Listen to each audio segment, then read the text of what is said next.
ಇದ್ದಕ್ಕಿದ್ದಂಗೆ ಸಾಧನಾ ಸಮಾವೇಶದಿಂದ ಡಿಕೆ ಶಿವಕುಮಾರ್ ಅವರು ನಿರ್ಗಮಿಸಿದ್ರು. ಡಿಸಿಎಂ ಡಿಕೆ ಶಿವಕುಮಾರ್ಗೆ ಹೈಕಮಾಂಡ್ ಬುಲಾವನ್ನ ಕೊಡ್ತು. ಹೈಕಮಾಂಡ್ ಕರೆಯ ಮೇರೆಗೆ ದೆಹಲಿಗೆ ತೆರಳಿದ್ದಾರೆ ಡಿಸಿಎಂ ಡಿಕೆ ಶಿವಕುಮಾರ್. ಇದ್ದಕ್ಕಿದ್ದಂಗೆ ಇಂಥದ್ದೊಂದು ದೊಡ್ಡ ಕಾರ್ಯಕ್ರಮವನ್ನ ಬಿಟ್ಟು ಡಿಕೆ ಶಿವಕುಮಾರ್ ಅವರು ಎಲ್ಲಿಗೆ ಹೋದ್ರು ಅನ್ನುವಂಥ ಪ್ರಶ್ನೆ ಸಹಜವಾಗಿತ್ತು. ಮನೆಗೆ ಹೋದ್ರು ಅಂತ ಸಿಎಂ ಸಿದ್ದರಾಮಯ್ಯನವರು ವೇದಿಕೆಯಲ್ಲೇ ಭಾಷಣದ ಸಂದರ್ಭದಲ್ಲಿ ಹೇಳಿದ್ರು. ಆದರೆ ಅದಕ್ಕಿಂತ ಇಂಪಾರ್ಟೆಂಟ್ ಕೆಲಸ ಹೈಕಮಾಂಡ್ ಕರೆಯ ಮೇರೆಗೆ ಡಿಸಿಎಂ ಡಿಕೆ ಶಿವಕುಮಾರ್ ಇದ್ದಕ್ಕಿದ್ದಂಗೆ ನಿರ್ಗಮನ ಆದ್ರು. ನಾಳೆ ರಾತ್ರಿ ದೆಹಲಿಯಿಂದ ವಾಪಸ್ ಆಗುವ ಸಾಧ್ಯತೆ ಇದೆ ಡಿಕೆ ಶಿವಕುಮಾರ್ ಅವರು. ಅಂದ್ರೆ ಈಗ ತೆರಳುತ್ತಾ ಇದ್ದ ಡಿಸಿಎಂ ಡಿಕೆ ಶಿವಕುಮಾರ್ಗೆ ಹೈಕಮಾಂಡ್ ಬುಲಾವ್ ಕೊಟ್ಟಂತ ಬೆನ್ನಲ್ಲೇ ಹೈಕಮಾಂಡ್ ಕರೆಯ ಮೇರೆಗೆ ದೆಹಲಿಗೆ ತೆರಳಿದ್ದಾರೆ ಡಿಸಿಎಂ ಡಿಕೆ ಶಿವಕುಮಾರ್. ವಾಪಸ್ ನಾಳೆ ರಾತ್ರಿ ದೆಹಲಿಯಿಂದ ಡಿಕೆ ಶಿವಕುಮಾರ್ ವಾಪಸ್ ಆಗುವ ಸಾಧ್ಯತೆಗಳಿದೆ. ಇದ್ದಕ್ಕಿದ್ದಂಗೆ ಯಾಕೆ ಅನ್ನುವಂತಹ ಸದ್ಯದ ಕುತೂಹಲ.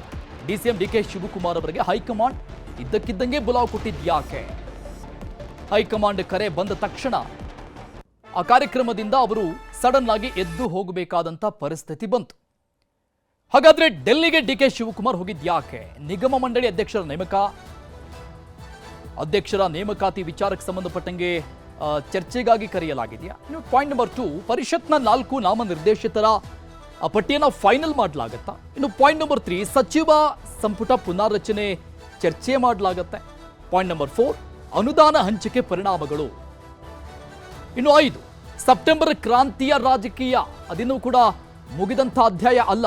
ಇನ್ನು ಬಿಬಿಎಂಪಿ, ಜಿಲ್ಲಾ ಪಂಚಾಯತ್, ತಾಲೂಕ್ ಪಂಚಾಯತ್ ಎಲೆಕ್ಷನ್ಗಳ ಸಿದ್ಧತೆನಾ? ಕೆಪಿಸಿಸಿ ಅಧ್ಯಕ್ಷ ಪಟ್ಟದ ಚರ್ಚೆನಾ? ನಾನೇ ಸಿಎಂ ಅಂದ ಬಳಿಕ ಆಪ್ತರ ನಡೆಗಳು ಏನಾಗಿದೆ ರಾಜ್ಯದಲ್ಲಿ? ಅಂದ್ರೆ ಸಿಎಂ ಸಿದ್ದರಾಮಯ್ಯನವರು ಕೊಟ್ಟಂತ ಹೇಳಿಕೆ ನಂತರದಲ್ಲಿ ಮೈಸೂರು ಸಮಾವೇಶದಂತೆಯೇ ಕನಕಪುರದಲ್ಲೂ ಕೂಡ ಸಮಾವೇಶದ ಆಯೋಜನೆಗೆ ಹೈಕಮಾಂಡ್ ಪ್ಲಾನ್ ಅನ್ನ ಮಾಡಿಕೊಳ್ಳುತ್ತಾ ಅಂಥದ್ದೊಂದು ಸೂಚನೆಯನ್ನ ಡಿಕೆ ಶಿವಕುಮಾರ್ ಅವರಿಗೆ ರವಾನೆ ಮಾಡಲಾಗುತ್ತಾ? ಬಟ್ ಇದ್ದಕ್ಕಿದ್ದಂಗೆ ಇಲ್ಲಿ ಒಂದು ಸರ್ಕಾರದ ಸಾಧನಾ ಸಮಾವೇಶ ನಡೀತಾ ಇದೆ ಅಂತ ಇದ್ರೂ ಕೂಡ ಆ ಸಮಾವೇಶವನ್ನ ಬಿಟ್ಟು ಹೋಗುವಂತಹ ಇಂಪಾರ್ಟೆಂಟ್ ಕರೆ, ಅಂತಹ ಒಂದು ಚರ್ಚೆ ಏನಿರಬಹುದು ಅನ್ನುವಂತಹ ಸಹಜ ಪ್ರಶ್ನೆ, ಕುತೂಹಲ, ಆಶ್ಚರ್ಯ ಎಲ್ಲವೂ ಸಹಜವಾಗಿರುತ್ತೆ. ಸೊ ಏನಿರಬಹುದು ಅನ್ನುವಂತಹ ಡೀಟೇಲ್ಸ್ ಅನ್ನ ನೋಡ್ತಾ ಇದ್ವಿ. ಯಾಕಾಗಿ ಡಿಸಿಎಂ ಡಿಕೆ ಶಿವಕುಮಾರ್ ಅವರು ಇದ್ದಕ್ಕಿದ್ದಂಗೆ ದೆಹಲಿ ಕಡೆ ಹೋದ್ರು, ಇದ್ದಕ್ಕಿದ್ದಂಗೆ ಕರೆದಿದ್ಯಾಕೆ ಅನ್ನುವಂತಹ ಪ್ರಶ್ನೆಗೆ ಈ ಎಲ್ಲ ಉತ್ತರಗಳು ಸಿಗ್ತಾ ಇದೆ.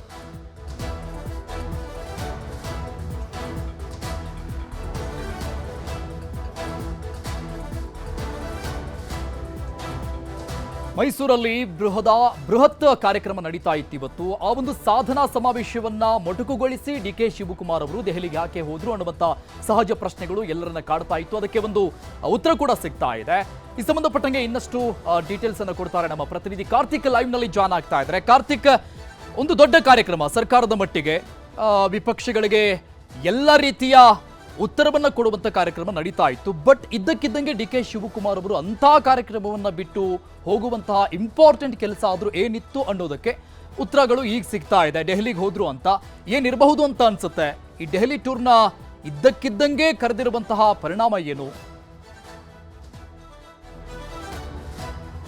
ಅರುಣ್, ಸರ್ಕಾರದ ಸಾಧನಾ ಸಮಾವೇಶದಲ್ಲಿ ಭಾಗಿಯಾಗಿದ್ದಂತ ಡಿಸಿಎಂ ಡಿಕೆ ಶಿವಕುಮಾರ್ ಅವರು ತಮ್ಮ ಭಾಷಣದ ನಂತರ ಆ ಒಂದು ಕಾರ್ಯಕ್ರಮದಿಂದ ನಿರ್ಗಮಿಸುತ್ತಾರೆ. ಅದಾದ ನಂತರದಲ್ಲಿ ಬೆಂಗಳೂರಿಗೆ ಬಂದು ಈಗ ದೆಹಲಿಗೂ ಕೂಡ ಅವರು ತಲುಪಿರತಕ್ಕಂಥದ್ದು. ಅಂದ್ರೆ ದೆಹಲಿಯಾಗ ಪ್ರವಾಸವನ್ನ ನೋಡೋದಾದ್ರೆ ಡಿಸಿಎಂ ಡಿಕೆ ಶಿವಕುಮಾರ್ ಅವರಿಗೆ ಕೆಸಿ ವೇಣುಗೋಪಾಲ್ ಅವರು ಸ್ವತಃ ಖುದ್ದಾಗಿ ಫೋನ್ ಕರೆ ಮಾಡಿ ಅವ್ರಿಗೆ ಬರೋದಕ್ಕೆ ಬುಲಾವನ್ನ ಕೊಟ್ಟಿದ್ರು ಅನ್ನುವಂಥದ್ದು ಈಗ ಬರ್ತಿರ್ತಕ್ಕಂಥ ಮಾಹಿತಿ. ಅಂದ್ರೆ ಪ್ರಮುಖವಾಗಿ ಡಿಸಿಎಂ ಡಿಕೆ ಶಿವಕುಮಾರ್ ಅವರೊಂದಿಗೆ ಕೆಲ ವಿಚಾರಗಳನ್ನ ಎಐಸಿಸಿ ಚರ್ಚೆ ಮಾಡೋದಕ್ಕಾಗಿಯೇ ಅವರನ್ನ ದೆಹಲಿಗೆ ಕರೆಸಿಕೊಂಡಿದೆ ಅನ್ನುವಂಥದ್ದು ಕೂಡ ಈಗ ಬಲ್ಲ ಮೂಲಗಳಿಂದ ತಿಳಿದು ಬರ್ತಾ ಇರ್ತಕ್ಕಂಥದ್ದು. ಪ್ರಮುಖವಾಗಿ ನಿಗಮ ಮಂಡಳಿಗಳಿಗೆ ಅಧ್ಯಕ್ಷರ ಆಯ್ಕೆಯ ವಿಚಾರವಾಗಿಯೂ ಕೂಡ ಸಾಕಷ್ಟು ಬಿಕ್ಕಟ್ಟುಗಳು ಏರ್ಪಟ್ಟಿತ್ತು. ಡಿಸಿಎಂ ಡಿಕೆ ಶಿವಕುಮಾರ್ ಮತ್ತು ಸಿಎಂ ಸಿದ್ದರಾಮಯ್ಯ ನಡುವೆ ಈ ಒಂದು ವಿಚಾರವಾಗಿ ಸಾಕಷ್ಟು ಜಟಾಪಟಿಗಳು ಕೂಡ ಏರ್ಪಟ್ಟಿತ್ತು ಅನ್ನುವಂಥದ್ದು ಪಕ್ಷದ ವಲಯದಲ್ಲಿ ಸಾಕಷ್ಟು ಚರ್ಚೆಗೂ ಕೂಡ ಗ್ರಾಸವಾಗಿತ್ತು. ಅದಕ್ಕೆ ಸಂಬಂಧಪಟ್ಟಂತೆ ಇತ್ತೀಚೆಗೆ ಸುರ್ಜೇವಾಲಾ ಅವರು ಕೂಡ ಬೆಂಗಳೂರಿಗೆ ಬಂದಂತಹ ಸಂದರ್ಭದಲ್ಲಿ ಖಾಸಗಿಯಾಗಿ ಇಬ್ಬರ ಸಮ್ಮುಖದಲ್ಲಿ ಒಂದಿಷ್ಟು ಚರ್ಚೆಗಳನ್ನ ಮಾಡಿದ್ರು. ಆ ಸಂದರ್ಭದಲ್ಲಿಯೂ ಕೂಡ 33 ನಿಗಮ ಮಂಡಳಿಗಳಿಗೆ ಆಯ್ಕೆಯನ್ನ ಏನು ಮಾಡಬೇಕಿತ್ತು ಅದು ಸಾಧ್ಯ ಆಗಿರಲಿಲ್ಲ. ಕೇವಲ 23 ನಿಗಮ ಮಂಡಳಿಗಳಿಗೆ ಅಧ್ಯಕ್ಷರ ಆಯ್ಕೆ ವಿಚಾರವಾಗಿ ಒಂದು ಹಂತಕ್ಕೆ ಇಬ್ಬರು ಕೂಡ ಒಮ್ಮತಕ್ಕೆ ಬಂದಿದ್ರು ಅನ್ನುವಂಥದ್ದು ಕೂಡ ಅವತ್ತು ಸುದ್ದಿಯಾಗಿತ್ತು. ಕೆಲವೊಂದಿಷ್ಟು ಮಾಹಿತಿಗಳಿಂದಲೂ ಕೂಡ ಅದು ತಿಳಿದು ಬಂದಿತ್ತು. ಅದಾದ ನಂತರದಲ್ಲಿ ಈಗ ಮತ್ತೆ ದೆಹಲಿಗೆ ಹೈಕಮಾಂಡ್ ನಾಯಕರು DCM DK ಶಿವಕುಮಾರ್ ಅವರನ್ನ ಕರೆಸಿಕೊಂಡಿದ್ದಾರೆ. ಅಲ್ಲಿ ಈ ವಿಚಾರವಾಗಿ ಚರ್ಚೆಯನ್ನ ಮಾಡ್ತಾರೆ ಅನ್ನುವಂಥದ್ದು ಕೂಡ ಈಗ ಇರುವಂತದ್ದು. ಪ್ರಮುಖವಾಗಿ 23 ನಿಗಮ ಮಂಡಳಿಗಳಿಗೆ ಈಗಾಗಲೇ ಅಧ್ಯಕ್ಷರ ಆಯ್ಕೆಯ ವಿಚಾರವಾಗಿ ಸುರ್ಜೇವಾಲಾ ಅವರು ಒಂದು ಪಟ್ಟಿಯನ್ನು ತೆಗೆದುಕೊಂಡು ಹೋಗಿದ್ರು. ಅದಕ್ಕೆ ಸಂಬಂಧಪಟ್ಟಂತೆ ಅಲ್ಲಿ ವೇಣುಗೋಪಾಲ್ ಅವರೊಂದಿಗೆ DCM DK ಶಿವಕುಮಾರ್ ಅವರು ಅದೇ ಒಂದು ಪಟ್ಟಿಯ ವಿಚಾರವಾಗಿಯೂ ಕೂಡ ಅಲ್ಲಿ ಚರ್ಚೆಯನ್ನ ಮಾಡ್ತಾರೆ ಅನ್ನುವಂಥದ್ದು ಕೂಡ ಇದೆ. ಜೊತೆಗೆ ಮತ್ತು 10 ನಿಗಮ ಮಂಡಳಿಗಳಿಗೆ ಏನು ಅಧ್ಯಕ್ಷರ ಆಯ್ಕೆ ವಿಚಾರ ಇತ್ತು ಇನ್ನೂ ಅಂತಿಮಗೊಳ್ಳದಿರತಕ್ಕಂಥದ್ದು, ಅದರ ವಿಚಾರವಾಗಿಯೂ ಕೂಡ ಅಲ್ಲಿ ಚರ್ಚೆಯನ್ನ ಮಾಡಲಾಗುತ್ತೆ ಅನ್ನುವಂಥದ್ದು ಕೂಡ ಈಗ ಸದ್ಯಕ್ಕಿರ್ತಕ್ಕಂಥ ಮಾಹಿತಿಗಳು. ಜೊತೆಗೆ MLCಗಳ ಆಯ್ಕೆ ವಿಚಾರವಾಗಿಯೂ ಕೂಡ ಅಲ್ಲಿ ಚರ್ಚೆ ಆಗುವಂತ ಸಾಧ್ಯತೆಗಳು ಕೂಡ ಇರುವಂತದ್ದು. ಅರುಣ್, ಓಕೆ ಕಾರ್ತಿಕ್, ಹಾಗೆ ಸಂಪರ್ಕದಲ್ಲಿರಿ, ಮತ್ತಷ್ಟು ಅಪ್ಡೇಟ್ಸ್ ಪಡಿತಾ ಹೋಗ್ತೀನಿ ನಿಮ್ಮಿಂದ. ನೋಡಿ, ಇವತ್ತಿನ ಸಾಧನಾ ಸಮಾವೇಶದ ಆರಂಭದಲ್ಲೇನೆ ಅಂದ್ರೆ CM ಸಿದ್ದರಾಮಯ್ಯನವರು ಇನ್ನೇನು ಭಾಷಣ ಆರಂಭ ಮಾಡಬೇಕು, ಅವರ ಸ್ವಾಗತ ಭಾಷಣಗಳು ಆರಂಭ ಆಗ್ತಾ ಇತ್ತು. ಆಗ ಎದ್ದೋಗ್ಬಿಟ್ರು DK ಶಿವಕುಮಾರ್ ಅವರು. ಸೊ ಆ ಸಂದರ್ಭದಲ್ಲಿ DK ಶಿವಕುಮಾರ್ ಅವರನ್ನ ಸ್ವಾಗತ ಮಾಡಲೇ ಇಲ್ಲ CM ಸಿದ್ದರಾಮಯ್ಯನವರು.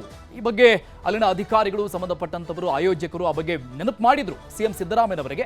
ಆದರೂ ಕೂಡ ಅದಕ್ಕೆ ಒಂದು ಸ್ಪಷ್ಟನೆ ಕೂಡ ಕೊಟ್ಟರು. ಈ ಸಂಬಂಧಪಟ್ಟಂಗೆ ಇನ್ನಷ್ಟು ಡೀಟೇಲ್ಸ್ ಕೊಡ್ತಾರೆ ನಮ್ಮ ಪ್ರತಿನಿಧಿ. ಕ್ಷಮಿಸಬೇಕು, ಇನ್ನೂ ಬಹಳ ಜನ ಮಂತ್ರಿಗಳೆಲ್ಲ ಇದ್ರು, ಅವರೆಲ್ಲರೂ ಕೂಡ ಮಾತಾಡಬೇಕಾಗಿತ್ತು.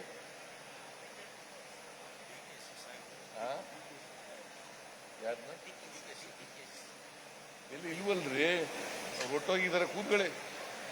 ಲಾಯರು DK ಶಿವಕುಮಾರ್ ಹೊಟ್ಟೋದ್ರು ಬೆಂಗಳೂರಿಗೆ. ಯಾವಾಗಲೂ ಇರೋರ ಹೆಸರು ಹೇಳಬೇಕು ಹೊರತು ಹೊರಟೋದವ್ರ ಹೆಸರು ಹೇಳಕ್ಕಾಗಲ್ಲ. ವೆಲ್ಕಮ್ ಮಾಡೋದು ಇರೋರಿಗೆ, ಇಲ್ಲಿ ಯಾರ್ಯಾರು ಇದ್ದಾರೆ ಅವ್ರಿಗೆ ಮಾತ್ರ ವೆಲ್ಕಮ್ ಮಾಡೋದು, ಮನೇಲಿ ಕೂತಿರೋರಿಗೆಲ್ಲ ವೆಲ್ಕಮ್ ಮಾಡಕ್ಕಾಗಲ್ಲ. ಇದು ಸಾಧನಾ ಸಮಾವೇಶದಲ್ಲಿ CM ಸಿದ್ದರಾಮಯ್ಯನವರ ವೆಲ್ಕಮ್ ಭಾಷಣ ಆಗಿತ್ತು. ಅದು ಎಸ್ಪೆಷಲಿ DK ಶಿವಕುಮಾರ್ ಅವರನ್ನ ಸ್ವಾಗತ ಮಾಡಿಕೊಳ್ಳುವಂತ ವಿಚಾರಕ್ಕೆ ಸಂಬಂಧಪಟ್ಟಂಗೆ ಅವರು ಕೊಟ್ಟಂತ ಹೇಳಿಕೆ. ಈ ಬಗ್ಗೆ ಇನ್ನಷ್ಟು ಡೀಟೇಲ್ಸ್ ಕೊಡ್ತಾರೆ ನಮ್ಮ ಪ್ರತಿನಿಧಿ ಕಾರ್ತಿಕ್. ಮತ್ತೆ ಲೈನ್ ಅಲ್ಲಿ ಜಾಯ್ನ್ ಆಗಿದ್ದಾರೆ. ಕಾರ್ತಿಕ್, ನೋಡಿದ್ವಲ್ಲ ಹೇಗಿತ್ತು DK ಶಿವಕುಮಾರ್ ಅವರನ್ನ ಸ್ವಾಗತ ಮಾಡೋದಕ್ಕೆ ನೆನಪು ಮಾಡಿಕೊಟ್ರು ಕೂಡ CM ಸಿದ್ದರಾಮಯ್ಯನವರಿಗೆ. ಆ ಬಗ್ಗೆ ಅವರು ಒಂದು ಸ್ಪಷ್ಟನೆ ಕೊಟ್ಟರು. ಆಮೇಲೆ ಅವರು ಮಾತನಾಡಿರುವಂತ ಬಾಡಿ ಲ್ಯಾಂಗ್ವೇಜ್ ಅನ್ನು ಕೂಡ ಗಮನಿಸಬೇಕಾಗತ್ತೆ ಇಲ್ಲಿ. ಆಮೇಲೆ ಹೈಕಮಾಂಡ್ನ ಕರೆ DK ಶಿವಕುಮಾರ್ ಅವರಿಗೆ ಬಂದಿದೆ ಅನ್ನುವಂಥ ವಿಚಾರ CM ಸಿದ್ದರಾಮಯ್ಯನವರಿಗೆ ಆ ಒಂದು ಸ್ಪಾಟ್ನಲ್ಲೇ ಗೊತ್ತಾಗಿತ್ತು ಅಂತ ಕಾಣಿಸಿನೇ ಆ ಆಂಗಲ್ನಲ್ಲಿ ಮಾತನಾಡಿದ್ರು ಅಂತ ಅನ್ಸುತ್ತಾ, ಹೇಗೆ? ಅರುಣ್, ಸಿದ್ದರಾಮಯ್ಯನವರು ಇವತ್ತು DK ಶಿವಕುಮಾರ್ ಅವರ ಹೆಸರನ್ನ ಹೇಳದೇ ಇರತಕ್ಕಂಥದ್ದು ಸಾಕಷ್ಟು ಸುದ್ದಿ ಆಗ್ತಾ ಇದೆ. ಜೊತೆಗೆ ಅದು ಕೆಲವೊಂದಿಷ್ಟು ರಾಜಕೀಯ ಚರ್ಚೆಗೂ ಕೂಡ ಗ್ರಾಸ ಆಗ್ತಿದೆ. ಯಾಕಂತಂದ್ರೆ DCM DK ಶಿವಕುಮಾರ್ ಅವರ ಹೆಸರನ್ನ ಹೇಳದೇ ಇರುವ ಬಗ್ಗೆ ಅಲ್ಲಿರ್ತಕ್ಕಂಥ ಅಧಿಕಾರಿಗಳು ಸಿದ್ದರಾಮಯ್ಯನವರ ಗಮನಕ್ಕೆ ತರ್ತಾರೆ. ಆ ಸಂದರ್ಭದಲ್ಲಿ ಅವರು ಸ್ಪಷ್ಟನೆ ಕೊಟ್ಟಿರ್ತಕ್ಕಂಥದ್ದು ಇದೆಯಲ್ಲ CM ಸಿದ್ದರಾಮಯ್ಯನವರು, ಅದು ಸ್ವಲ್ಪ ಖಾರವಾಗಿತ್ತು. ಎಲ್ಲೋ ಒಂದ್ ಕಡೆ ತಾನು ಭಾಷಣ ಮಾಡುವಂಥದ್ದು ಇದ್ರೂ ಕೂಡ ಇವರು ಮಧ್ಯದಲ್ಲಿಯೇ ಮೊಟಕುಗೊಳಿಸಿ ಹೋಗಿರೋದಕ್ಕೆ CM ಸಿದ್ದರಾಮಯ್ಯನವರು ಎಲ್ಲೋ ಒಂದ್ ಕಡೆ ಬೇಸರಗೊಂಡಿದ್ರು ಅನ್ನುವಂಥ ರೀತಿಯಲ್ಲಿ ಅದು ಕಾಣುತ್ತೆ. ಯಾಕಂತಂದ್ರೆ ಮನೆಯಲ್ಲಿ ಕೂತವ್ರಿಗೆ ಎಲ್ಲರಿಗೂ ಕೂಡ ವೆಲ್ಕಮ್ ಮಾಡೋದಲ್ಲ, ಕಾರ್ಯಕ್ರಮದಲ್ಲಿ ಇದ್ದಂತವರಿಗೆ ವೆಲ್ಕಮ್ ಅನ್ನ ಮಾಡಬೇಕು ಅನ್ನುವಂಥ ರೀತಿಯಲ್ಲಿ CM ದೊಡ್ಡ ಸಭೆಯಲ್ಲಿ, ಸಾಧನಾ ಸಮಾವೇಶದಲ್ಲಿ ಆ ರೀತಿಯಾಗಿ ಹೇಳಿಕೆಯನ್ನ ಕೊಡ್ತಾರೆ. ಒಂದು ಭಾಷಣದಲ್ಲಿ ಅವರು ಪ್ರಸ್ತಾಪವನ್ನ ಮಾಡ್ತಾರೆ. ಅದು ಎಲ್ಲೋ ಒಂದ್ ಕಡೆ ಇವರಿಬ್ಬರ ನಡುವಿನ ವಿರಸ ಇದೆ ಅನ್ನುವಂಥದ್ದು ಸ್ಪಷ್ಟಪಡಿಸ್ತಾ ಇದೆ. ಜೊತೆಗೆ ಇದು ಎಲ್ಲೋ ಒಂದ್ ಕಡೆ ಯಾವುದೋ ಒಂದು ವಿಚಾರವಾಗಿ ಇವರಿಬ್ಬರ ನಡುವೆ ಒಮ್ಮತವೇ ಇಲ್ಲ, ಕೇವಲ ಅಂದ್ರೆ ಮಾಧ್ಯಮಗಳ ಮುಂದಷ್ಟೇ ಇವರು ತೋರಿಕೆಗಾಗಿ ಜೊತೆಗೆ ಇದ್ದಾರೆ ಅನ್ನುವಂಥದ್ದು ಕೂಡ ಸ್ಪಷ್ಟ ಆಗ್ತಾ ಇದೆ. ಜೊತೆಗೆ CM ಸಿದ್ದರಾಮಯ್ಯನವರಿಗೆ DCM DK ಶಿವಕುಮಾರ್ ಯಾವ ಕಾರಣಕ್ಕಾಗಿ ಬೆಂಗಳೂರಿಗೆ ಬಂದಿದ್ದಾರೆ ಅನ್ನುವಂಥದ್ದು ಕೂಡ ಎಲ್ಲೋ ಒಂದ್ ಕಡೆ ಅವ್ರಿಗೆ ಮಾಹಿತಿ ಇದಂತೆ ಕಾಣಿಸ್ತಾ ಇದೆ. ದೆಹಲಿಗೆ ಇವರು ಹೋಗ್ತಾ ಇದ್ದಾರೆ, ಮತ್ತೆಲ್ಲೋ ಯಾವುದೋ ಒಂದು ವಿಚಾರವಾಗಿ ಇವರು ದೆಹಲಿಗೆ ಹೋಗುವ ಹಾಗೆ ಕಾಣಿಸ್ತಾ ಇದೆ. ಅದೇ ಒಂದು ಕಾರಣಕ್ಕಾಗಿಯೇ CM ಸಿದ್ದರಾಮಯ್ಯನವರು ಬೇಸರಗೊಂಡಿದ್ದಾರೆ ಅನ್ನುವಂಥ ಪ್ರಶ್ನೆಗಳು ಕೂಡ ಈಗ ಸಹಜವಾಗಿ ಮೂಡ್ತಾ ಇದಾವೆ. ಆದ್ರೆ ಅದೆಲ್ಲದಕ್ಕೂ ಕೂಡ CM ಸಿದ್ದರಾಮಯ್ಯನವರು ಅಥವಾ DCM DK ಶಿವಕುಮಾರ್ ಅವರು ಸ್ಪಷ್ಟನೆ ಕೊಡಬೇಕು. ಯಾಕಂದ್ರೆ ವೇದಿಕೆಯಿಂದ ಹೋಗುವಂತ ಸಂದರ್ಭದಲ್ಲಿ DCM DK ಶಿವಕುಮಾರ್ ಅವರಿಗೆ ದೆಹಲಿಯಿಂದ ಬುಲಾವ್ ಬಂದಿತ್ತ, ಅಥವಾ ಅದಾದ ನಂತರ ಅವರು ಬೆಂಗಳೂರಿಗೆ ಬಂದ ನಂತರದಲ್ಲಿ ಏನಾದರೂ AICCಯ ನಾಯಕರು ಕರೆ ಮಾಡಿ ಅವರಿಗೆ ಆಹ್ವಾನವನ್ನು ಕೊಟ್ಟಿರೋದು ಅನ್ನುವಂಥದ್ದು DCM DK ಶಿವಕುಮಾರ್ ಅವರೇ ಸ್ಪಷ್ಟವನ್ನು ಪಡಿಸಬೇಕು. ಜೊತೆಗೆ CM ಸಿದ್ದರಾಮಯ್ಯನವರು ಹೇಳಿರುವಂತಹ ದಾಟಿಯನ್ನು ನೋಡಿದ್ರೆ ಎಲ್ಲೋ ಒಂದ್ ಕಡೆ CM ಆಗಿ ತಾನು ಭಾಷಣ ಮಾಡುವಂತದ್ದು ಇದ್ದಂತ ಸಂದರ್ಭದಲ್ಲಿ ಸರ್ಕಾರದ ಸಾಧನಾ ಸಮಾವೇಶ ಆಗಿರುವಂತಹ ಕಾರಣಕ್ಕಾಗಿ ಆ ಸಂದರ್ಭದಲ್ಲಿ DCM ಅವರು ಕೂಡ ಉಪಸ್ಥಿತರು ಇರಬೇಕಿತ್ತು ಅನ್ನುವಂಥದ್ದು ಅವರ ಬಯಕೆ ಇದಂತೆ ಕಾಣಿಸ್ತಾ ಇದೆ. ಆದ್ರೆ ಅಲ್ಲಿ DCM DK ಶಿವಕುಮಾರ್ ಅವರು ಭಾಷಣ ಮಾಡಿ ತುರ್ತಾಗಿ ಏನು ವೇದಿಕೆಯಿಂದ ಎದ್ದು ಹೋಗ್ತಾರಲ್ಲ, ಅದು ಎಲ್ಲ ಒಂದ್ ಕಡೆ CM ಸಿದ್ದರಾಮಯ್ಯ ಅವರಿಗೆ ಗೌರವ ತಂದಿಲ್ಲ ಅನ್ನುವಂತ ರೀತಿಯಲ್ಲಿ ಅನಿಸಿರಬೇಕು. ಅದೇ ಒಂದು ಕಾರಣಕ್ಕಾಗಿಯೇ ಸಿಎಂ ಸಿದ್ದರಾಮಯ್ಯನವರು ಸ್ವಲ್ಪ ಬೇಸರವಾಗಿ ಮಾತನಾಡಿರ್ತಕ್ಕಂಥದ್ದು. ರೌಡಿ ಶೀಟರ್ ಬಿಕ್ಲು ಶಿವ ಕೊಲೆ ಪ್ರಕರಣದ ಸುಳಿಯಲ್ಲಿ ಈಗ ಬಿಜೆಪಿ ಶಾಸಕ ಭೈರತಿ ಬಸವರಾಜ್ ಸಿಕ್ಕಾಕೊಂಡಿದ್ದಾರೆ. ಬೆಂಗಳೂರಿನ ಭಾರತೀನಗರ ಸ್ಟೇಷನ್ನಲ್ಲಿ ಇವತ್ತು ಶಾಸಕ ಭೈರತಿ ಬಸವರಾಜ್ ವಿಚಾರಣೆಯನ್ನ ಎದುರಿಸಿದರು. ಈಗಾಗಲೇ ನೋಟಿಸ್ ಕೊಟ್ಟಂತಹ ಪರಿಣಾಮವಾಗಿ ಅವರು ಇವತ್ತು ವಿಚಾರಣೆಗೆ ಹಾಜರಾಗಬೇಕಾಗಿತ್ತು. ವಿಚಾರಣೆಗೆ ಆ ಪ್ರಕಾರವಾಗಿ ಹಾಜರಾಗಿದ್ದಾರೆ. ಈಗ ವಿಚಾರಣೆ ಮುಗಿಸಿ ವಾಪಸ್ ಬಂದಿದ್ದಾರೆ ಬಿಜೆಪಿ ಶಾಸಕ ಭೈರತಿ ಬಸವರಾಜ್. ಸಂಪೂರ್ಣ ಹೇಳಿಕೆಯನ್ನ ವಿಡಿಯೋ ರೆಕಾರ್ಡಿಂಗ್ ಮಾಡಿಕೊಂಡಿರ್ತಾರೆ ತನಿಖಾಧಿಕಾರಿಗಳು. ಏನೇನು ಪ್ರೊಸೀಜರ್ಗಳಿರುತ್ತೆ ಅದೆಲ್ಲವನ್ನ ಮಾಡಿದ್ದಾರೆ. ಕೊಲೆ ಹಾಗೂ ಭೂ ವಿವಾದ ಸಂಬಂಧಪಟ್ಟಂಗೆ ಇಂಚಿಂಚು ಮಾಹಿತಿಗಳನ್ನ ಸಂಗ್ರಹಿಸ್ತಾ ಇದ್ದಾರೆ. ಈಗ ಮತ್ತೆ ಬುಧವಾರ ವಿಚಾರಣೆಗೆ ಬರಬೇಕು ಅಂತ ನೋಟಿಸ್ ಅನ್ನ ಕೊಡಲಾಗಿದೆ ಭೈರತಿ ಬಸವರಾಜ್ ಅವರಿಗೆ.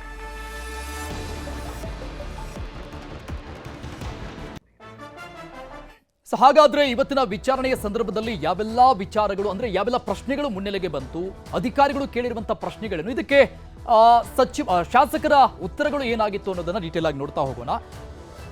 ಎಸಿಪಿ ಪ್ರಕಾಶ್ ರಾಥೋಡ್ ತನಿಖಾಧಿಕಾರಿಗಳು ಅವರು ಕೇಳಿರುವಂತಹ ಪ್ರಶ್ನೆಗಳು. ಬಿಕ್ಲು ಶಿವ ನಿಮಗೆ ಯಾವಾಗಿನಿಂದ ಪರಿಚಯ? ಸೊ ಇಲ್ಲಿಂದ ಆರಂಭ ಆಗುತ್ತೆ ಪ್ರಶ್ನೆಗಳು. ಬಿಕ್ಲು ಶಿವ ಕೊಲೆ ಆರೋಪ ಇದೆ, ಏನ್ ಹೇಳ್ತೀರಿ ಈ ಸಂಬಂಧಪಟ್ಟಂಗೆ? ಅಂದ್ರೆ ನಿಮ್ಮ ಮೇಲೆ ಗಂಭೀರವಾಗಿ ಆರೋಪ ಬಂದಿದೆ ಅಂತ. A5 ಭೈರತಿ ಬಸವರಾಜ್ ಅವರು. ಜಮೀನು ವ್ಯಾಜ್ಯಕ್ಕೂ ನಿಮಗೂ ಸಂಬಂಧವಿದೆಯಾ? ಆ 1.5 ಎಕರೆ ಜಮೀನು ವಿಚಾರ ಇಲ್ಲಿ ಬಹಳಷ್ಟು ಚರ್ಚೆ ಆಗ್ತಾ ಇರುವಂತದ್ದು. ಜಮೀನು ವ್ಯಾಜ್ಯದಲ್ಲಿ ನಿಮ್ಮ ಹೆಸರು ಯಾಕೆ ಬಂತು ಅಂತ ಇಲ್ಲಿ ಪ್ರಶ್ನೆ ಕೇಳಿದ್ದಾರೆ ತನಿಖಾಧಿಕಾರಿ. ಬಿಕ್ಲು ಶಿವನಿಗೂ ನಿಮಗೂ ಪರಿಚಯ ಆಗಿದ್ದು ಹೇಗೆ? ಎಲ್ಲಿಂದ ಪರಿಚಯ? ರಾಜಕೀಯವಾಗಿನ ಅಥವಾ ಬೇರೆ ವ್ಯವಹಾರಗಳಿಂದಾನ? A1 ಜಗದೀಶ್ ನಿಮಗೆ ಎಷ್ಟು ದಿನಗಳಿಂದ ಪರಿಚಯ? ಆತನ ಅತ್ಯಾಪ್ತ ಅಂತ ಶಾಸಕರಿಗೆ ಹೇಳಲಾಗ್ತಾರೆ. ಸೊ ಹಾಗಾಗಿ ಆತನ ಸಂಬಂಧ ಏನು ಅಂತ ಕೇಳಿದ್ದಾರೆ. ಜಗ್ಗನ ಪರಿಚಯ ಆಗಿದ್ದು ಹೇಗೆ? ವ್ಯವಹಾರಿಕನ ಅಥವಾ ರಾಜಕೀಯನ, ಬೇರೆ ವಿಚಾರಣ? ರಾಜಕೀಯ ಕಾರ್ಯಕ್ರಮಗಳಿಗೆ ಕರ್ಕೊಂಡು ಹೋಗ್ತಿದ್ರ ಇವರನ್ನ ಅಂತ ಪ್ರಶ್ನೆ ಕೇಳಿದ್ದಾರೆ. ರಾಜಕೀಯ ಕಾರ್ಯಕ್ರಮಗಳು ಕೂಡ ಆಹ್ವಾನ ಇರ್ತಿತ್ತ? ಈ ದೂರಿನಲ್ಲಿ ನಿಮ್ಮ ಹೆಸರು ಇದೆ, ಅದಕ್ಕೆ ಏನಂತ ಹೇಳ್ತೀರಿ ಅಂತ ತನಿಖಾಧಿಕಾರಿಗಳು ಶಾಸಕರಿಗೆ ಪ್ರಶ್ನೆ ಮಾಡಿದ್ದಾರೆ. ಇನ್ನು ಆರೋಪಿಗಳಿಗೆ ಆಮಿಷವನ್ನ ಒಡ್ಡಿದ್ರ? ಕೊಲೆಗೆ ಸಂಬಂಧಪಟ್ಟಂಗೆ ಈ ಹಿಂದೆ ಆಗಿರುವಂತಹ ಬೆಳವಣಿಗೆಗಳನ್ನು ಕೂಡ ಪೊಲೀಸ್ ಅಧಿಕಾರಿಗಳು ಕೆದಕಿದ್ದಾರೆ, ಪ್ರಶ್ನೆಗಳಿಂದ ಕೇಳಿದ್ದಾರೆ. ದ್ವೇಷ, ಕಿರುಕುಳ ಏನಾದರೂ ಇದೆಯಾ ಅಂತ ಪ್ರಶ್ನೆ ಕೇಳಿರೋದು. ದ್ವೇಷ ಮತ್ತು ಕಿರುಕುಳ ಸಂಬಂಧಪಟ್ಟಂಗೆ ಏನಾದರೂ ಈ ಹಿಂದೆ ದೂರುಗಳು ದಾಖಲಾಗಿತ್ತ, ಆ ಬಗ್ಗೆ ನಿಮ್ಮ ಗಮನಕ್ಕಿತ್ತ ಅಂತ ಎಸಿಪಿ ಪ್ರಕಾಶ್ ರಾಥೋಡ್ ಶಾಸಕ ಭೈರತಿ ಬಸವರಾಜ್ ಅವರಿಗೆ ಪ್ರಶ್ನೆಯನ್ನ ಕೇಳಿದ್ದಾರೆ. ಈ ವಿಚಾರಣೆಯ ನಂತರದಲ್ಲಿ ಅಂದ್ರೆ ಎಲ್ಲ ಪ್ರಶ್ನೆಗಳನ್ನ ಎದುರಿಸಿದ ನಂತರದಲ್ಲಿ, ಇದಕ್ಕೆ ಉತ್ತರವನ್ನ ಶಾಸಕರು ಕೊಟ್ಟ ನಂತರದಲ್ಲಿ ಸ್ಟೇಷನ್ ಇಂದ ಆಚೆ ಬರ್ತಾರೆ. ಆಗ ಮಾಧ್ಯಮಗಳಿಗೆ ಶಾಸಕ ಕೊಟ್ಟಂತ ಹೇಳಿಕೆ ಏನು ನೋಡಿ. ಕರೆದಿದ್ರು, ನನಗೆ ಸಹಕಾರ ಕೊಟ್ಟಿದ್ದೀವಿ ಹೇಳಿದ್ದಾರೆ. ಮತ್ತೇನು ಕರಿತೀನಿ ಅಂತ ಹೇಳಿದ್ದಾರೆ. ಕರೆದಾಗ ಮತ್ತೆ ಬರ್ತೀವಿ, ಮತ್ತೆ ಕೂಡ ನಮ್ಮ ಸಹಕಾರನ ತನಿಖೆ ಕೊಡ್ತೀವಿ. ಅದೆಲ್ಲ ಕ್ವಶನ್ಸ್ ಎಲ್ಲ ಹೇಳಕ್ಕಾಗಲ್ಲ.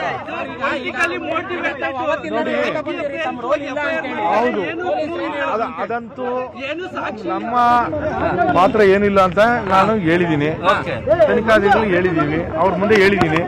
ಸೊ ಅದು ನನಗೆ ಇನ್ನೂ ಒಂದು ಸರಿ ಬರಬೇಕು ಅಂತ ಹೇಳಿದ್ದಾರೆ.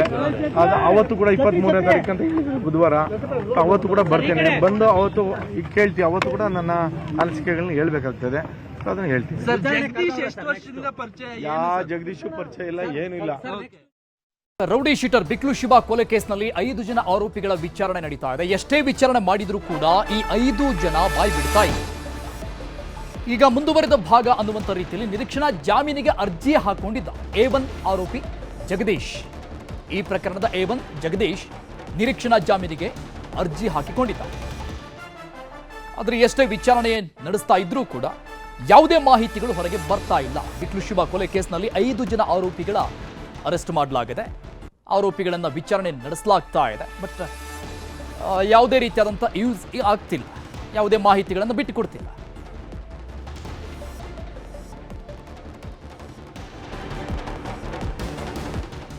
ಇದು ರೌಡಿ ಶೀಟರ್ ಬಿಕ್ಲು ಶಿವ ಕೊಲೆ ಪ್ರಕರಣಕ್ಕೆ ಸಂಬಂಧಪಟ್ಟಂಗೆ ಬಹಳಷ್ಟು ಚರ್ಚೆಗಳಾಗ್ತಾ ಇದೆ. ರಾಜಕೀಯ ವಾಕ್ಸಮರಗಳಿಗೂ ಕೂಡ ಕಾರಣ ಆಗ್ತಾ ಇರುವಂತಹ ವಿಚಾರ. ಈಗ 5 ಜನ ಆರೋಪಿಗಳ ವಿಚಾರಣೆಯನ್ನ ನಡೆಸಲಾಗ್ತಾ ಇದೆ. ಇಲ್ಲಿವರೆಗೂ ಅವರು ಯಾವ ಮಾಹಿತಿಯನ್ನು ಕೂಡ ಹೊರಗೆ ಹಾಕಿಲ್ಲ. ಈ ಸಂಬಂಧಪಟ್ಟಂಗೆ ಇನ್ನಷ್ಟು ಡೀಟೇಲ್ಸ್ ಕೊಡ್ತಾರೆ ನಮ್ಮ ಪ್ರತಿನಿಧಿ ಮುನಿರಾಜು, ಲೈವ್ ನಲ್ಲಿ ಜಾಯ್ನ್ ಆಗಿದ್ದಾರೆ. ಮುನಿರಾಜು, ಈ 5 ಜನ ಏನು ಹೇಳಿಕೆ ಕೊಡ್ತಾರೆ ಅನ್ನೋದ್ರ ಮೇಲೆ ಈ ಒಂದು ಪ್ರಕರಣ ಡಿಸೈಡ್ ಆಗತ್ತಾ ಅನ್ನೋದಕ್ಕಿಂತ ಮುಖ್ಯವಾಗಿ ಭೈರತಿ ಬಸವರಾಜ್ ಅವರ ಭವಿಷ್ಯ ನಿರ್ಧಾರ ಆಗತ್ತಾ ಅಂತ. ಖಂಡಿತ ಅರುಣ್, ಯಾಕಂದ್ರೆ ಈಗಾಗಲೇ ಈ ಒಂದು ಪ್ರಕರಣದಲ್ಲಿ ಭೈರತಿ ಬಸವರಾಜ್ ಅವರು ಕೂಡ 5ನೇ ಆರೋಪಿ ಅಂತೇಳಿ ಎಫ್ಐಆರ್ ಕೂಡ ದಾಖಲಾಗಿದೆ. ಮತ್ತೆ ಪೊಲೀಸರು ತನಿಖೆಯನ್ನು ಕೂಡ ಮಾಡ್ತಾ ಇದ್ದಾರೆ. ಮತ್ತೆ ಅದರ ಸಲುವಾಗಿ ಇವತ್ತು ನೋಟಿಸ್ ಅನ್ನು ಕೂಡ ಸರ್ವ್ ಮಾಡಿ ಅವರನ್ನ ಪೊಲೀಸ್ ಠಾಣೆಗೆ ಕರೆಸಿ ಒಂದು ವಿಚಾರಣೆ ಕೂಡ ಮಾಡಿದ್ರು. ಸುಮಾರು 4 ಗಂಟೆಗಳ ಕಾಲ ಅವರನ್ನ ವಿಚಾರಣೆ ಮಾಡಿ ಈ ಒಂದು ಕೊಲೆಯಲ್ಲಿ ಅವರ ಒಂದು ಹೆಸರು ಬಂದಿರೋ ಬಗ್ಗೆ ಒಂದು ಮಾಹಿತಿಯನ್ನು ಕೂಡ ಸಂಗ್ರಹ ಮಾಡಿರುವಂತದ್ದು. ಆದ್ರೆ ಇದಕ್ಕೂ ಮುನ್ನ ಏನು ಈಗಾಗಲೇ ಈ ಒಂದು ಪ್ರಕರಣದಲ್ಲಿ ಕೊಲೆ ಮಾಡಿದಂತಹ 5 ಆರೋಪಿಗಳೇನಿದ್ರೆ ಅವರನ್ನು ಕೂಡ ಈಗಾಗಲೇ ಪೊಲೀಸರು ಬಂಧಿಸಿ ಒಂದು ವಿಚಾರಣೆ ಕೂಡ ಮಾಡ್ತಾ ಇದ್ದಾರೆ. ಅವರು ಕೂಡ ಸ್ಟೇಟ್ಮೆಂಟ್ ಏನಿದೆ ಅದರ ಒಂದು ಆಧಾರದ ಮೇಲೆ ಈಗ ಭೈರತಿ ಬಸವರಾಜ್ ಅವರ ಒಂದು ಭವಿಷ್ಯ ಕೂಡ ನಿರ್ಧಾರ ಆಗುತ್ತೆ. ಯಾಕಂದ್ರೆ ಆರೋಪಿಗಳು ಏನಾದ್ರು ತಮಗೆ ಕುಮ್ಮಕ್ಕು ಕೊಟ್ಟಿದ್ರು ಮತ್ತೆ ಅದಕ್ಕೆ ಸಂಬಂಧಪಟ್ಟಂತೆ ಏನು ಅವರಿಂದ ಒಂದು ನಮಗೆ ಮಾಹಿತಿ ಇತ್ತು ಅನ್ನೋದು ಏನಾದ್ರು ಒಂದು ವಿಚಾರಣೆ ಸಂದರ್ಭದಲ್ಲಿ ಒಂದು ಸ್ಟೇಟ್ಮೆಂಟ್ ಅನ್ನು ಕೊಟ್ಟರೆ ಆ ಒಂದು ಹೇಳಿಕೆ ಆಧಾರದ ಮೇಲೆ ಭೈರತಿ ಬಸವರಾಜ್ ಅವ್ರ ಮೇಲೆ ಕೂಡ ಒಂದು ಕಾನೂನು ಕ್ರಮ ಕೈಗೊಳ್ಳೋದಕ್ಕೆ ಬೇಕಾದ ಒಂದು ಅಗತ್ಯವಾದ ಒಂದು ಸಾಕ್ಷಿಗಳು ಕೂಡ ಲಭ್ಯವಾದಂತೆ ಸಿಗುತ್ತೆ. ಸದ್ಯ ಏನು ಈಗಾಗಲೇ ಪ್ರಾಥಮಿಕ ಮಾಹಿತಿ ಅನ್ವಯ ಏನ್ ಸಾಕ್ಷ್ಯಾಧಾರಗಳು ಲಭ್ಯ ಆಗಿದೆ ಅದನ್ನ ಮುಂದೆ ಇಟ್ಟು ವಿಚಾರಣೆ ಮಾಡುವಂತ ಕೆಲಸವನ್ನು ಕೂಡ ಈಗ ಪೊಲೀಸರು ಮಾಡಿರೋದು. ಯಾಕಂದ್ರೆ ದೂರುದಾರರ ತಾಯಿ ಏನು ಕೊಲೆ ಆಗಿರುವಂತಹ ಒಂದು ರೌಡಿ ಶೀಟರ್ ಆಗಿರುವಂತಹ ಶಿವು ಏನಿದ್ರೆ ಆತನ ತಾಯಿ ವಿಜಯಲಕ್ಷ್ಮಿ ಕೊಟ್ಟ ಒಂದು ದೂರಿನ ಮೇರೆಗೆ ಈಗ ಏನು ಎಫ್ಐಆರ್ ದಾಖಲಾಗಿದೆ. ಮತ್ತೆ ಆಕೆಯ ಒಂದು ಎಫ್ಐಆರ್ ನಲ್ಲಿ ಕೂಡ ಒಂದು ಭೈರತಿ ಬಸವರಾಜ್ ಅವರ ಹೆಸರು ಉಲ್ಲೇಖ ಮಾಡಿರೋದ್ರಿಂದ ಆ ಒಂದು ಆಧಾರದ ಮೇಲೆ ಈಗ ಪೊಲೀಸರು ವಿಚಾರಣೆಯನ್ನ ಮಾಡ್ತಾ ಇರೋದು. ಆದ್ರೆ ಈಗ ಪೊಲೀಸರು 5 ಆರೋಪಿಗಳನ್ನು ವಿಚಾರಣೆ ಮಾಡಿದಾಗ ಅವರು ಯಾವುದೇ ಹೆಸರಾಗ್ಲಿ ಅಥವಾ ಯಾವುದೇ ಒಂದು ಸುಳಿವಾಗ್ಲಿ ಒಂದು ಬಿಟ್ಕೊಡೋದಕ್ಕೂ ಕೂಡ ಇನ್ನೂ ಮುಂದಾಗ್ತಾ ಇಲ್ಲ. ಸದ್ಯ ಪೊಲೀಸರು 5 ಆರೋಪಿಗಳನ್ನ ತೀವ್ರ ವಿಚಾರಣೆ ಕೂಡ ಮಾಡ್ತಾ ಇದ್ದಾರೆ. ಈ ನಡುವೆ ಪ್ರಕರಣದ A1 ಆರೋಪಿ ಆಗಿರುವಂತಹ ಜಗದೀಶ್ ಏನಿದ್ದಾನೆ ಈತನನ್ನ ಪತ್ತೆ ಮಾಡೋದ್ರ ಸಲುವಾಗಿ ಪೊಲೀಸರು ಕೂಡ ಇನ್ನೂ ಹುಡುಕಾಟ ಮಾಡ್ತಾ ಇದ್ದಾರೆ. ಆದ್ರೆ ಕಳೆದ 3-4 ದಿನಗಳಿಂದ ಆರೋಪಿ ತಲೆಮರೆಸಿಕೊಂಡಿದ್ದು ಪೊಲೀಸರು ಆತನನ್ನ ಹುಡುಕೋದಕ್ಕೆ ಕೂಡ ಇನ್ನೂ ಸಾಧ್ಯ ಆಗ್ತಾ ಇಲ್ಲ. ಆತ ಏನಾದ್ರೂ ಪೊಲೀಸರ ಕೈಗೆ ಸಿಕ್ಕಿ ಬಿದ್ದ ಸಂದರ್ಭದಲ್ಲಿ ಆತನನ್ನ ವಿಚಾರಣೆ ಮಾಡಿದಾಗ ಆ ಮೂಲಕ ಏನು ಭೈರತಿ ಬಸವರಾಜ್ ಬಗ್ಗೆ ಏನಾದ್ರೂ ಹೇಳಿಕೆಯನ್ನು ಕೊಡಬಹುದು ಅಥವಾ ಏನಾದ್ರೂ ಸಾಕ್ಷಿಗಳು ಕೂಡ ಲಭ್ಯ ಆಗುವಂತ ಸಾಧ್ಯತೆ ಇದೆ.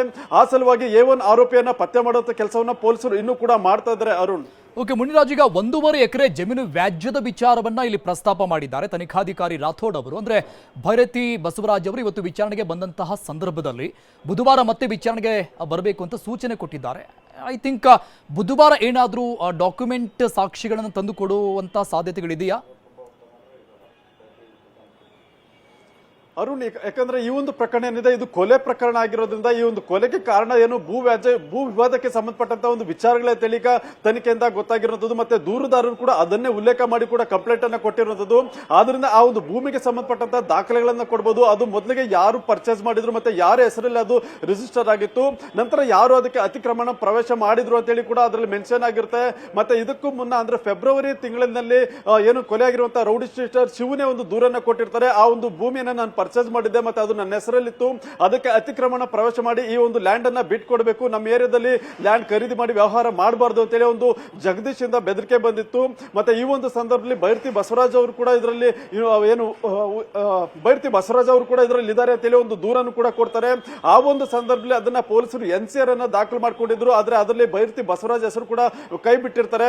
ಸದ್ಯ ಈಗ ಏನು ದೂರು ಕೊಟ್ಟಂತ ವ್ಯಕ್ತಿಯ ಕೊಲೆ ಆಗಿರೋದ್ರಿಂದ ಈ ಒಂದು ಎಫ್ಐಆರ್ ದಲ್ಲಿ ಕೂಡ ಭೈರತಿ ಬಸವರಾಜ್ ಅವರ ಹೆಸರನ್ನು ಉಲ್ಲೇಖ ಮಾಡಿದ್ದಾರೆ. ಮತ್ತೆ ಅವತ್ತು ಏನ್ ದೂರು ಕೊಟ್ಟಿದ್ರು ಆ ಒಂದು ಯಥಾಸ್ಥಿತಿಯಾಗಿ ಆ ಒಂದು ಭೂ ವಿವಾದಕ್ಕೆ ಸಂಬಂಧಪಟ್ಟಂತ ಎಲ್ಲಾ ಮಾಹಿತಿಯನ್ನು ಉಲ್ಲೇಖ ಮಾಡಿರೋದ್ರಿಂದ ಪೊಲೀಸರು ಎಲ್ಲ ಒಂದು ಮಾಹಿತಿಯನ್ನು ಕೂಡ ಸಂಗ್ರಹ ಮಾಡಬಹುದು. ಮತ್ತೆ ಇವರನ್ನು ಕೂಡ ಏನು ಇವರಿಗೆ ಸಂಬಂಧಪಟ್ಟಂತ ಸಾಕ್ಷ್ಯಾಧಾರಗಳನ್ನ ಸಂಗ್ರಹ ಮಾಡಿ ಕಾನೂನು ಕ್ರಮಕ್ಕೆ ಈಗ ಮುಂದಾಗ್ತಾ ಇದ್ದಾರೆ. ಅರುಣ್.